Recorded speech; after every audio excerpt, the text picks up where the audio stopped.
Zion loved stories. He loved reading them. He loved hearing them. Most of all, he loved telling them.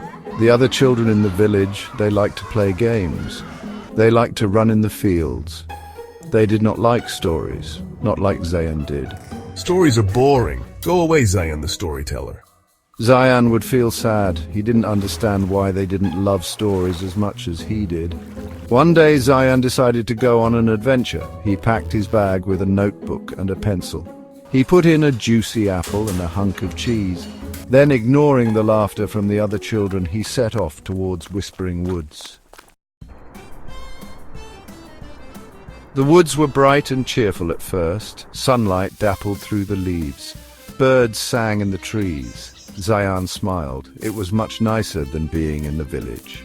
The path wound deeper into the woods. The sunlight faded. The air grew still. The bird's song disappeared. Zion felt a shiver run down his spine. He wasn't scared, not exactly, but he was uneasy. Whispers faintly. The trees are whispering. He thought. But what are they saying? He kept walking, drawn deeper into the woods by the whispers. They grew louder, more insistent. They seemed to be calling him. Finally he came to a clearing, and in the center of the clearing stood a tree. It wasn't like the other trees. Its bark shimmered silver in the fading light. Its leaves were a deep emerald green, and they glowed. The whispers were coming from the tree. Zion knew it. He reached out a hand and touched the glowing bark.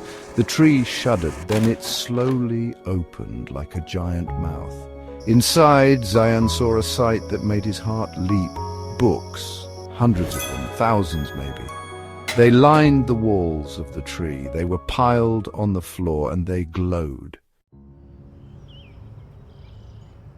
Zion stepped inside. He picked up a book. It felt warm in his hands. As he opened it, he heard a voice. It wasn't his own. It seemed to come from the book itself. The book began to tell a story. Zion listened, enthralled. He spent the rest of the day in the tree, listening to the stories. He learned about brave knights and wicked fairies. He learned about talking animals and faraway lands. He learned more stories than he could ever have imagined.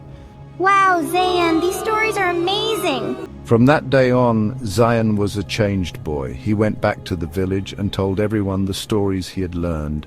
The other children, they loved his stories. They listened with wide eyes and open mouths. Years went by. Zion grew up. He never forgot the whispering woods or the glowing tree. One day he took his little sister Ilara to the clearing. He showed her the tree and the glowing books. He told her to listen.